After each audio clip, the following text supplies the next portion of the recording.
किया है।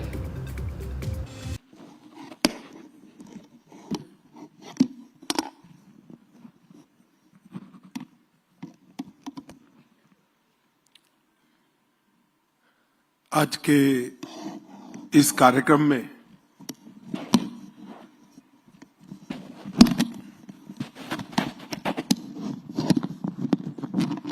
मंच पर उपस्थित हरियाणा के लोकप्रिय मुख्यमंत्री श्रीमान नायब सिंह सैनी जी, मोदी जी की मंत्रिपरिषद में मेरे साथी हरियाणा के ही नेता श्रीमान कृष्णपाल गुर्जर जी,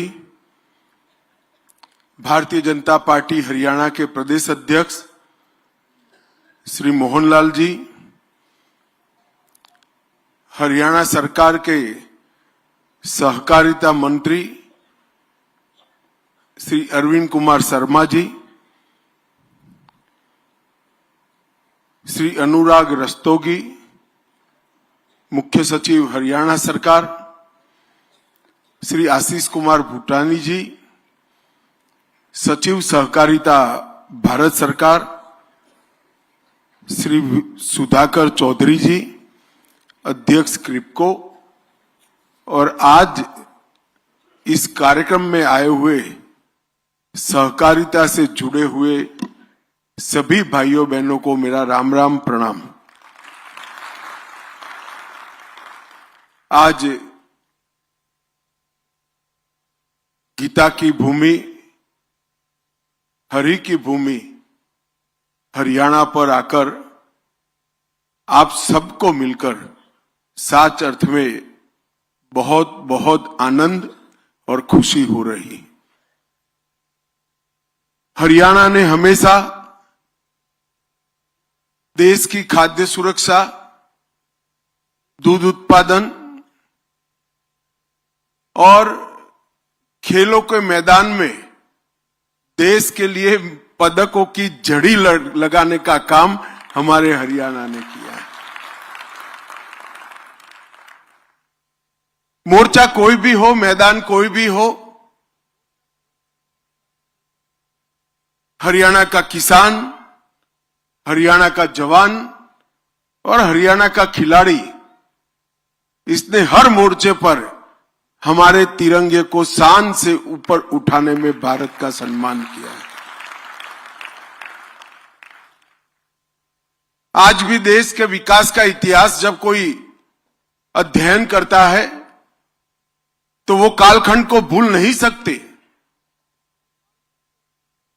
उस वक्त तो हमारी आबादी बहुत कम थी, फिर भी वो आबादी को खाने के लिए अमेरिका से लाल गेहूं मंगाने पड़ते थे।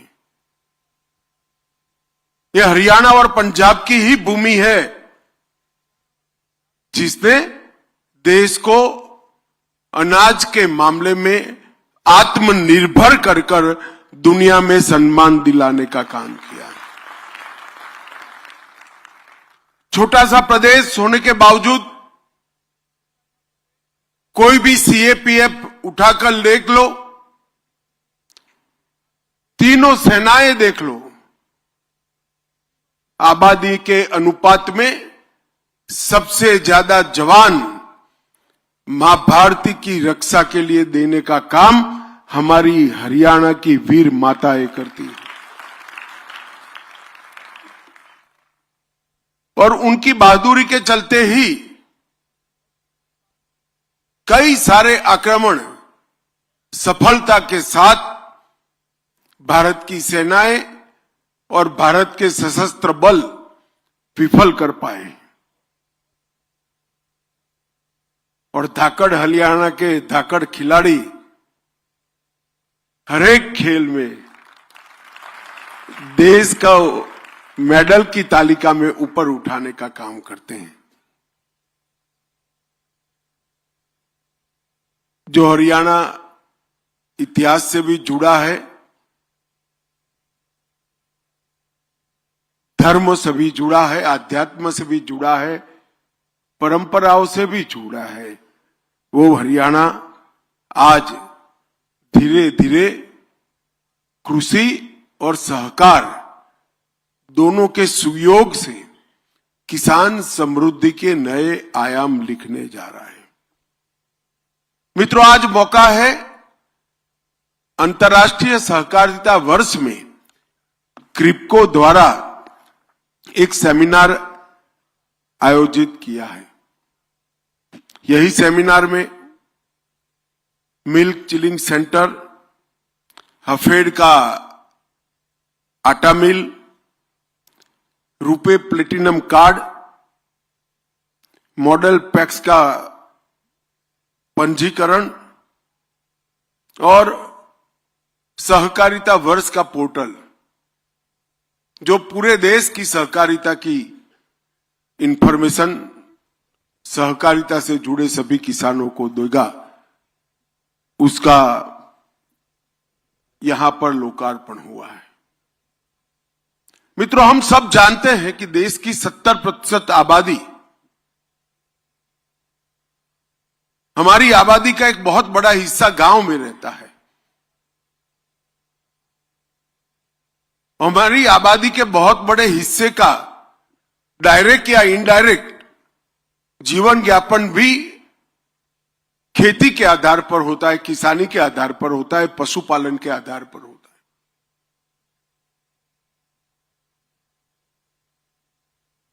अगर हम कृषि को और पशुपालन को एक स्वतंत्र रूप में, आइसोलेशन में व्यवसाय के रूप में देखें तो वो बहुत सारे लोगों को रोजगारी देते हैं।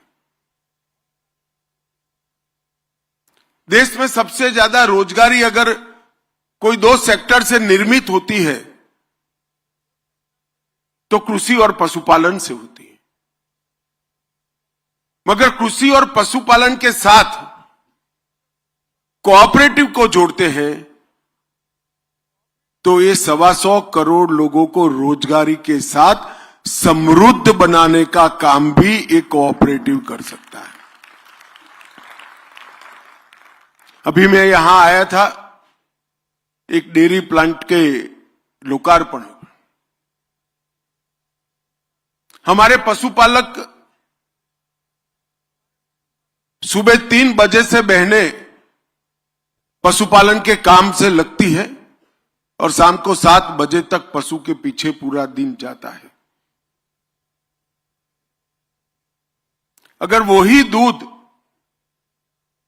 गांव की दुकान में अगर वो बेचते हैं तो उनको मिलने वाला पैसा और कोऑपरेटिव डेयरी के माध्यम से मिलने वाले पैसे में 70% का अंतर है, 70% का अंतर है।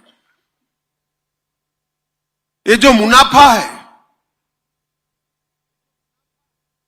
वो पशुपालन के लिए मेहनत करने वाली मां का है, बेटी का है, मगर उसके पास पूंजी नहीं है। वो दूध को पेस्चुराइज कर कर दिल्ली के बाजार में बेचने के लिए पूंजी नहीं है, कौशल भी नहीं है। उसका दही बनाकर, इसका चीज, पनीर, बटर बनाकर बेचने का कौवत नहीं है।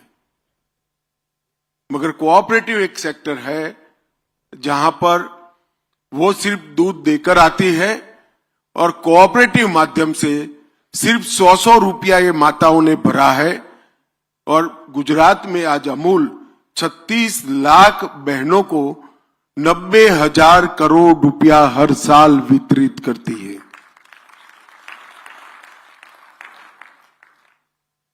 इतने ही दूध को अगर हम बाजार में बेच देते हैं, बाजार मूल्य से बेचते हैं, तो वो 12,000 करोड़ में बिकता है। अबे 12,000 करोड़ और 90,000 करोड़ का जो अंतर है वो कोऑपरेटिव है। इसी के लिए कहते हैं कि पशुपालन, कृषि और कोऑपरेटिव तीनों को मिलाया जाए तो सहकार से समृद्धि का सृजन हो सकता है। हमने कृषि और पशुपालन को हमेशा रोजगारी की दृष्टि से देखा है, मगर नरेंद्र मोदी जी ने केंद्र में सहकारिता मंत्रालय की स्थापना कर एक नया मंत्र दिया, सहकार से समृद्धि। अब रोजगार के साथ साथ समृद्धि को भी जोड़ने का काम किया है। अभी मैं पार्लियामेंट की सहकारिता मंत्रालय की परामर्शदाता समिति को लेकर गया था, वहां बहनों के संवाद करता था।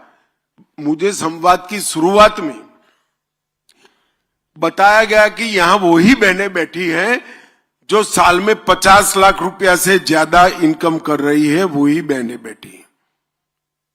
अब सिर्फ दूध और गोबर डेयरी को देकर 50 लाख से ज्यादा आय जिनकी है, ऐसी 100 से अधिक बहनों के साथ मैंने खुद संवाद किया है और मैं 3 तहसील की बात कर रहा हूं। ये पोटेंशियल भारत की हर तहसील में पड़ा है, जरूरत है इसका दोहन करने की। मोदी जी ने अपनी सरकार आने के बाद कृषि के आधार को भी मजबूत किया और कोऑपरेटिव के माध्यम से मजबूत की हुई कृषि को किसान को समृद्ध बनाने के लिए उपयोग करने का काम किया। कम पानी, कम केमिकल और कम जोखिम रिस्क, ये नई कृषि नीति की नींव है। इरिगेशन को वैज्ञानिक तरीके से कर कम पानी में ज्यादा फसल लेना, प्राकृतिक खेती के माध्यम से फर्टिलाइजर का उपयोग कम करना और भूमि के परीक्षण से ऐसे क्रॉप का चयन करना जिसमें रिस्क कम से कम हो। Soil health, water security, institutional credit, market access, product का प्रोसेसिंग, पैकेजिंग और मार्केटिंग, ये सबसे के माध्यम से किसान की आय बढ़ाना और धीरे धीरे सब्सिडी निर्भर कृषि की जगह सस्टेनेबल कृषि, सातत्यपूर्ण मुनाफा कमाने वाली कृषि की दिशा में हमारा देश आगे बढ़ा है। और इसके लिए जल और मिट्टी की सुरक्षा, उसका परीक्षण, ऑर्गेनिक फार्मिंग, क्लाइमेट चेंज का प्रभाव कम करने वाली खेती, डिजिटल कृषि मिशन और कोऑपरेटिव, इस सभी वर्टिकल्स को हमने आगे बढ़ाने का काम किया है। और मैं कुछ बातें किसानों के सामने रखना चाहता हूं। 2014 में जब मोदी जी आए तब इस देश का कृषि बजट 22,000 करोड़ रुपया था। जरा ध्यान से सुना है सबने? मैं फिर से बोलता हूं, 2014 में मोदी जी प्रधानमंत्री बने तब इस देश का कृषि बजट 22,000 करोड़ रुपया था। कितना था?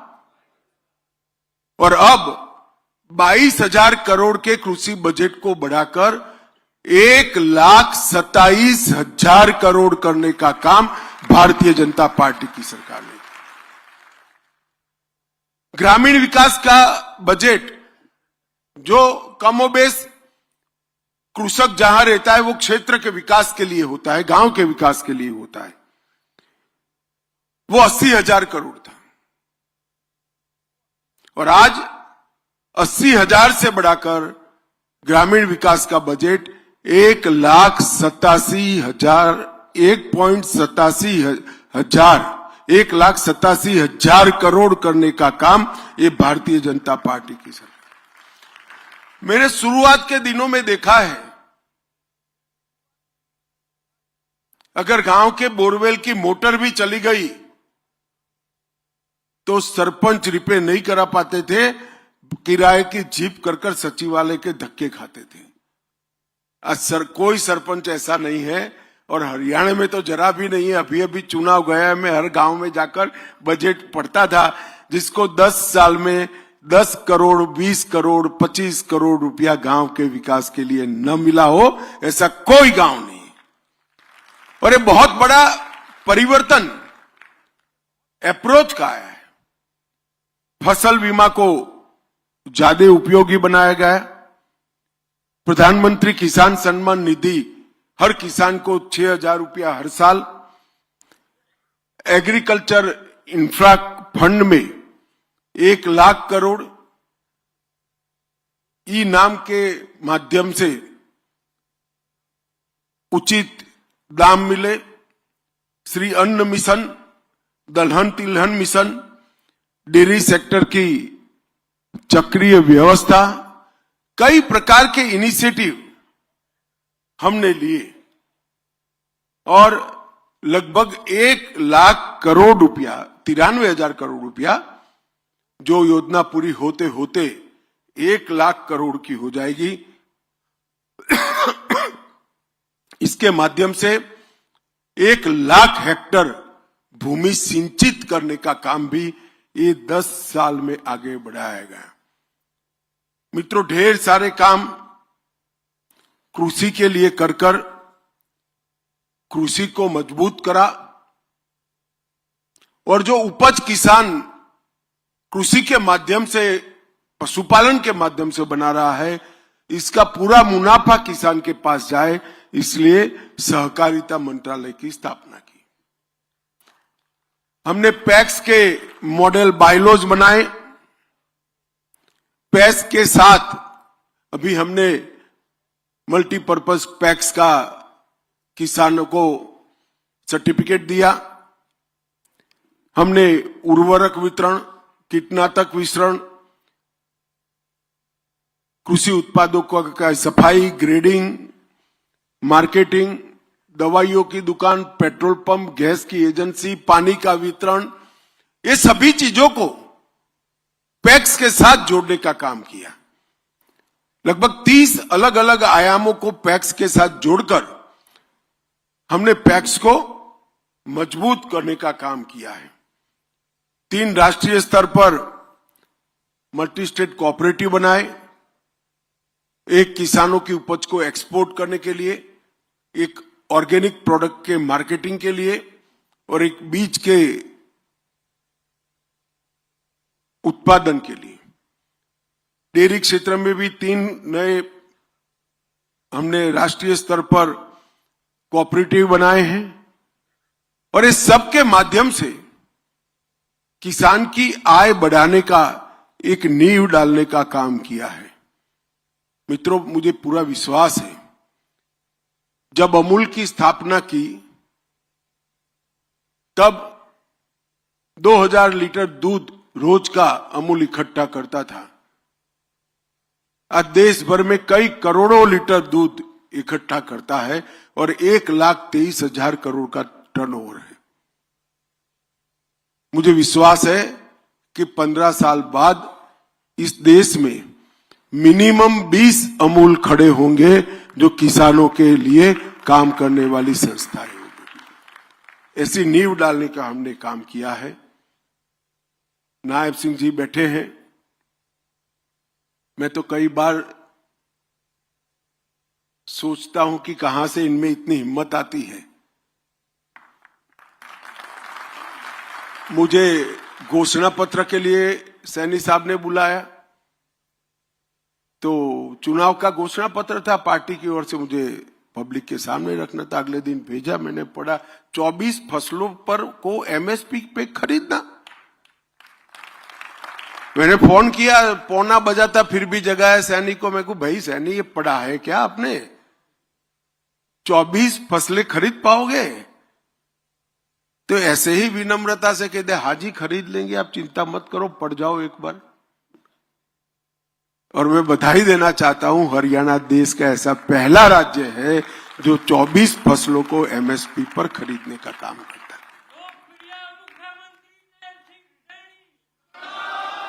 और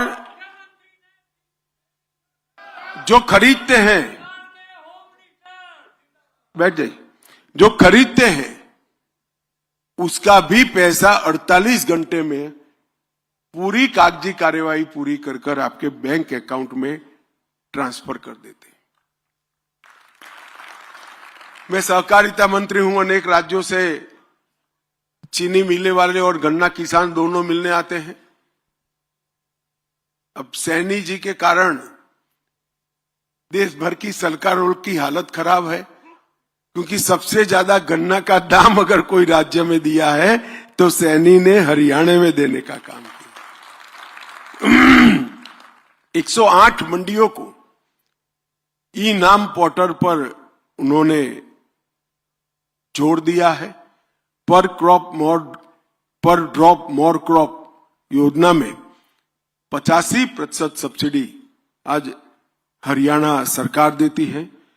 कृषि भूमि पट्टा विधेयक भी लेकर आए और ऐसे टोलों तक पानी नायब सिंह ने पहुंचाया जहां पिछले 40 वर्षों से कभी पानी नहीं पहुंचा था।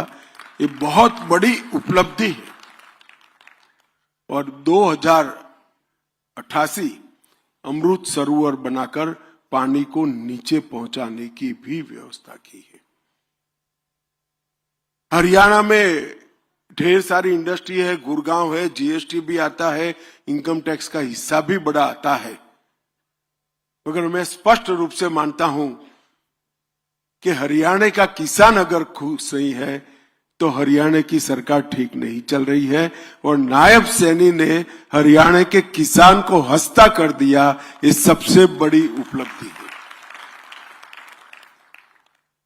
मित्रों, आज क्रिप्को ने यहां पर इस सम्मेलन आयोजित किया है। लगभग 7000 सहकारी समितियां क्रिप्को के साथ जुड़ी है। हजीरा और शाहजहांपुर मतलब उत्तर प्रदेश और गुजरात में 2 परिसरों के माध्यम से 34 लाख मैट्रिक टन यूरिया ये बनाते हैं और 10 lakh metric tonne complex fertiliser का सेल करते हैं और 6.5 लाख टन डीएपी विदेश से सस्ते दामों से ये लाकर वितरित करने का काम करते हैं।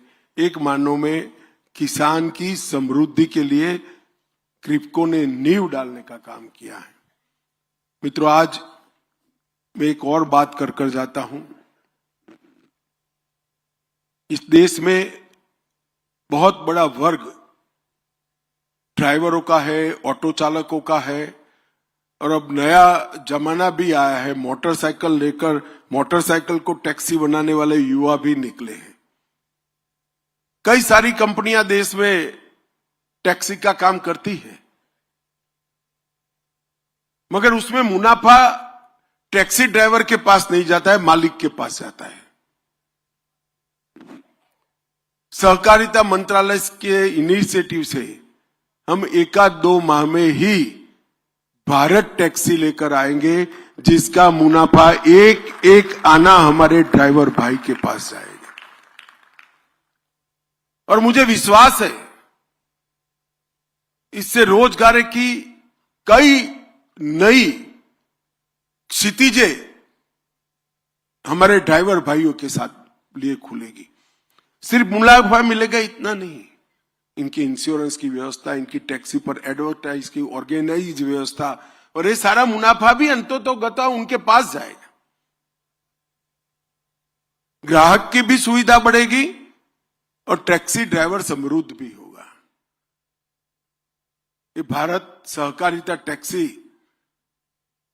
बहुत कम समय में आने वाली है और मुझे विश्वास है देखते देखते ये भारत की नंबर 1 टैक्सी चलाने वाली कंपनी बन जाएगी, इसका मुझे विश्वास है। आज सहकारिता वर्ष के अंतर्राष्ट्रीय सहकारिता वर्ष जिसका उद्घाटन सम्माननीय मोदी जी ने किया था, इसके उपलक्ष्य में आज यहां पर ये कोऑपरेटिव सम्मेलन लिया गया है। 1 साल तक देश भर की पैक्स से लेकर एपेक्स तक सभी संस्थाओं ने सहकारिता वर्ष के माध्यम से सहकारिता के विचार को नीचे तक परकोलेट करने में बड़ी भूमिका निभाई है। भारत में सहकारिता आंदोलन लगभग 125 साल पुराना है, परंतु मैं स्पष्ट रूप से देख रहा हूं नरेंद्र मोदी जी ने जो इनिशिएटिव लिया है और 125 साल तक ये सहकारिता आंदोलन बुलंदी पर जाएगा और ग्रामीण क्षेत्र में विशेषकर समृद्धि का कारण बनेगा। आप सभी लोग यहाँ आए, कार्यक्रम को सफल बनाया और क्रिप्को को विशेष करके उसके चेयरमैन, इनके बोर्ड ऑफ डायरेक्टर भी यहाँ बैठे हैं, इस सभी को मेरी हृदय पूर्वक की बहुत बहुत शुभकामनाएं और बधाई। मेरा आप सभी को प्यार भरा धन्यवाद। नमस्कार।